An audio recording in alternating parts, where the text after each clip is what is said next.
नमस्कार विद्यार्थी आणि पालक मित्रांनो, तो देखिए आज हम डिटेल में बात करेंगे जो कि एकेडमिक ईयर 2023-24 के लिए जो फी स्ट्रक्चर है एमबीबीएस कोर्स का लिया उसके बारे में हम डिटेल में चर्चा करेंगे। जो कि मेडिकल कॉलेज है Prakash institute of medical science and research centre Islampur Sangli के अंदर जो मेडिकल कॉलेज है एमबीबीएस का प्राइवेट मेडिकल कॉलेज है, सेमी गवर्नमेंट भी आप इसे बोल सकते हो। यहाँ पर जो सीट अवेलेबल होती है 15% सीट जो है आईक्यू कोटा की तरफ से यहाँ पर फिल किया जाएगा और जो बची हुई 85% सीट होती है वो स्टेट कोटा के थ्रू फिल किया जाता है। यानी कि अगर आप रिजर्व कैटेगरी में आते हो तो आपको यहाँ पर कैटेगरी का पूरा बेनिफिट मिल जाता है। अगर आप ईडब्ल्यूएस ईबीसी में आते हो तो भी आपको यहाँ पर पूरा अपने कैटेगरी का जो है बेनिफिट मिल जाता है। तो इसका जो फी स्ट्रक्चर है, न्यू फी स्ट्रक्चर, इस साल आपको कितनी फीस पे करनी है उसके बारे में आज हम डिटेल में चर्चा करेंगे। जो मैंने पुराना वीडियो डाल दिया था तो लास्ट ईयर का फी स्ट्रक्चर था एमबीबीएस कोर्स के लिए, तो उसमें यहाँ पर कुछ फीस इंक्रीज हो चुका है। तो आप यहाँ पर चेकआउट कर सकते हो कि कितना फीस इंक्रीज हुआ है और आपको एक आइडिया आ जाएगा कि क्या आप इस कॉलेज को प्रिफरेंस लिस्ट में दे सकते हो या नहीं। तो इसके लिए मैं आपके साथ जितने भी सेमी गवर्नमेंट कॉलेज है, प्राइवेट कॉलेज है, उनका फी स्ट्रक्चर आपके साथ शेयर करूंगा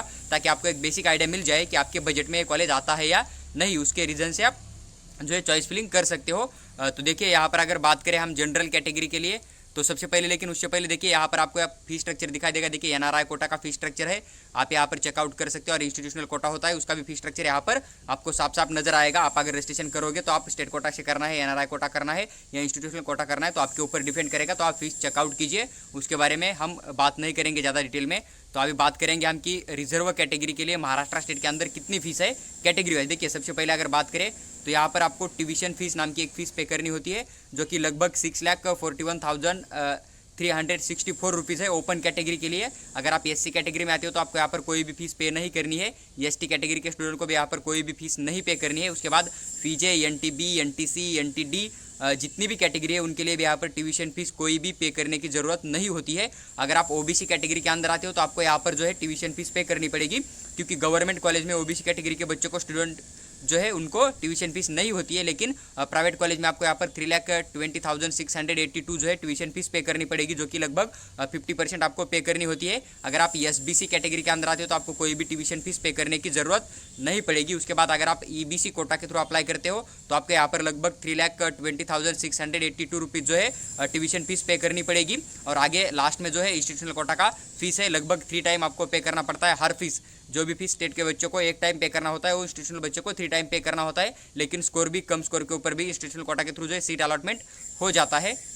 उसके बाद नेक्स्ट फीस की बात करें तो यहाँ पर आपको लगभग एक डेवलपमेंट फीस पे करनी पड़ेगी जो कि 64,136 रुपीज़ है ओपन कैटेगरी के लिए। एससी एसटी दोनों कैटेगरी के लिए कोई भी डेवलपमेंट फीस पे करने की ज़रूरत नहीं होती है। फीजे एनटीबी, एनटीसी, एनटीडी जितनी भी कैटेगरी है उनके लिए यहाँ पर 64,136 रुपीज़ पे करना पड़ेगा। ओबीसी कैटेगरी को 64,136 रुपीज़ है। एसबीसी कैटेगरी को डेवलपमेंट फीस 64,136 रुपीज़ पे करनी होती है। उसके बाद जो ईबीसी कैटेगरी के स्टूडेंट होते हैं उनके लिए 32,068 यानी कि 50% फीस आपको यहाँ पर पे करनी होती है, जो कि डेवलपमेंट फीस है इस कॉलेज के अंदर। उसके बाद नेक्स्ट फीस है लगभग यहाँ पर एक लाइब्रेरी डिपॉजिट लिया जाएगा आपसे। तो लाइब्रेरी डिपॉजिट जो होता है रिफंडेबल होता है और हर कैटेगरी के स्टूडेंट को लगभग ये फीस सेम होता है। यानी कि जब आपका बैचलर डिग्री कंप्लीट हो जाएगा तब आपको ये फीस रिटर्न मिल जाएगा। तो लगभग यहाँ पर आपको 10,000 जो है लाइब्रेरी डिपॉजिट देना पड़ेगा, जो कि हर कैटेगरी के बच्चों को यहाँ पर सेम फीस आपको पे करनी होगी। उसके बाद एक लैबोरेटरी डिपॉजिट देना पड़ेगा आपको, यहाँ पर चेकआउट कर सकते हो। लैबोरेटरी डिपॉजिट नाम से एक आपको डिपॉजिट देना पड़ेगा जो कि लगभग 40,000 है और वो भी रिफंडेबल है। यानी कि जब आपकी डिग्री कंप्लीट हो जाएगी तब आपको ये लैब का डिपॉजिट भी हो जाएगा। आप डिपॉजिट क्यों लेते हैं तो देखिए बायोकेमिस्ट्री का लैब होता है, एनाटॉमी का डिसेक्शन बॉक्स होता है, तो वहाँ पर जो आप कोई गलती करे, कोई वहाँ पर उनका लॉस करे तो इसके लिए डिपॉजिट लेके रखते हैं बच्चों से। तो ये डिपॉजिट जो आपको रिफंड हो जाता है बाद में, उसमें कोई दिक्कत की बात नहीं आएगी। उसके बाद एक मनी डिपॉजिट लिया जाता है इस कॉलेज के अंदर जो कि क्वेश्चन मनी है। लगभग आप यहाँ पर देख सकते हो 3 लाख जो है यहाँ पर एक मनी डिपॉजिट लिया जाएगा जो कि आपको रिफंड हो जाएगा। जब आपका डिग्री कंप्लीट हो जाएगा तब आपको ये डिपॉजिट भी रिफंड हो जाएगा। तो इसके बारे में आप बात ध्यान रखिए। लेकिन अभी आपको कॉलेज के अंदर पे करना पड़ेगा जब आप यहाँ पर एडमिशन प्रोसेस के लिए जाओगे तब। आप टोटल फीस की बात करें तो आप देख सकते हो यहाँ पर टोटल फीस लगभग ओपन कैटेगरी के लिए 10,55,500 जो है यहाँ पर ओपन कैटेगरी के लिए फीस पे करनी पड़ेगी। अगर आप अदर कैटेगरी में आते हो एससी एसटी में तो आपको यहाँ पर लगभग 3,50,000 जो है फीस पे करनी पड़ेगी। अगर आप फीजे, एनटीबी, एनटीसी, एनटीडी के अंदर आते हो तो आपको यहाँ पर 4,14,136 रुपीज़ जो है पूरा फीस पे करना पड़ेगा।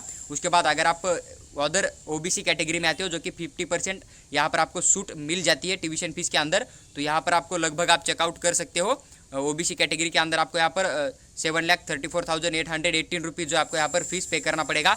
अगर आप SBC कैटेगरी में आते हो तो आपको यहाँ पर 4,14,136 रुपीज़ जो है फीस पे करनी पड़ेगी, जो कि पूरे साल की फीस होगी। एक ईयर की बात कर रहा हूँ मैं। नेक्स्ट ईयर आपको फिर से एक बार ये फीस पे करनी पड़ेगी। इसमें से आप डिपॉजिट माइनस कर सकते हो। डिपॉजिट आपको नेक्स्ट ईयर पे करने की कोई भी ज़रूरत नहीं है, क्योंकि डिपॉजिट जो है एक टाइम ही आपको पे करना होता है। देखिए, उसके बाद अगर आप EWS कोटा के थ्रू अप्लाई करते हो तो आपको यहाँ पर लगभग, या फिर EBC कोटा के थ्रू अप्लाई करते हो तो आपको यहाँ पर 7,02,750 रुपीज़ फीस पे करना पड़ेगा। अगर आप इंस्टीट्यूशनल कोटा के थ्रू जाते हो, जो कि 15% सीट अवेलेबल होते हैं, तो आपको 28,66,500 रुपीज़ फीस पे करनी पड़ेगी एक साल की। उसके बाद आपको नेक्स्ट ईयर अलग फीस पे करनी पड़ेगी। इस बात का आप ध्यान रखिए।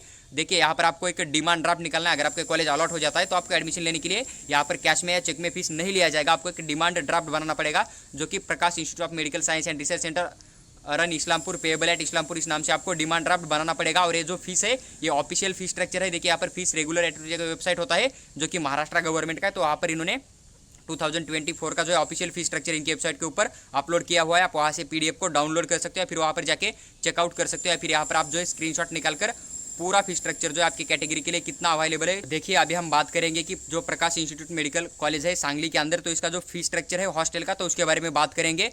तो देखिए, यहाँ पर आपको एक हॉस्टल फीस पे करनी पड़ेगी, जो कि लगभग स्टेट कोटा के बच्चों को सीट अलॉटमेंट हो जाता है 85% कोटा के थ्रू। तो आपको यहाँ पर 1,25,000 जो है हॉस्टल का फीस यहाँ पर पे करना पड़ेगा। अगर आप 15% कोटा के थ्रू यहाँ पर अप्लाई करते हो, आपको सीट मिल जाता है, तो आपको यहाँ पर 1,75,000 जो है फीस यहाँ पर अप्लाई करना पड़ेगा, यानी कि कॉलेज के अंदर पे करना पड़ेगा।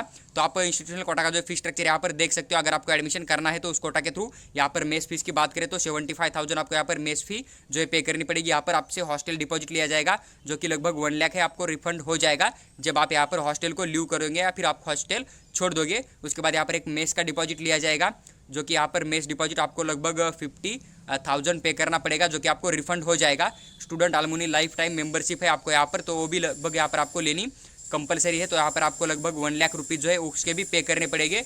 तो अगर टोटल फीस की बात करें यहाँ पर हॉस्टल के लिए, तो देखिए टोटल अमाउंट आपका यहाँ पर लगभग 4,50,000 के आसपास जा रहा है। तो 4,50,000 आप पकड़ चलिए, इस हॉस्टल का जो है फीस है इस कॉलेज के अंदर हॉस्टल फीस। और कॉलेज को आप बात करके पूछ सकते हो कि क्या सर हॉस्टल कंपलसरी है या नहीं, तो इसके रिगार्डिंग आप यहाँ पर चेकआउट कर सकते हो। और आपको देखिए यहाँ पर एक प्रकाश मेडिकल मंडल अरेंज जो है ना इस्लामपुर पेएबल एट, इस नाम के आपको 4,50,000 का जो है डिमांड ड्राफ्ट बनाना पड़ेगा। तो इस बात का ध्यान रखिए। और हॉस्टल कंपलसरी होता है हर मेडिकल कॉलेज के अंदर। आप इस कॉलेज को कांटेक्ट करके पूछ सकते हो। उसके बाद ही कॉलेज को आप चॉइस फिलिंग में डालिए, क्योंकि यहाँ पर हॉस्टल का फीस बहुत ज़्यादा दिख रहा है मेरे को। अगर आपको पूरे कॉलेज के फीस स्ट्रक्चर चाहिए तो वीडियो को लाइक करके चैनल को सब्सक्राइब करके हमारे साथ बने रहिए। हम आपके साथ वो शेयर करने की पूरी कोशिश जरूर करेंगे।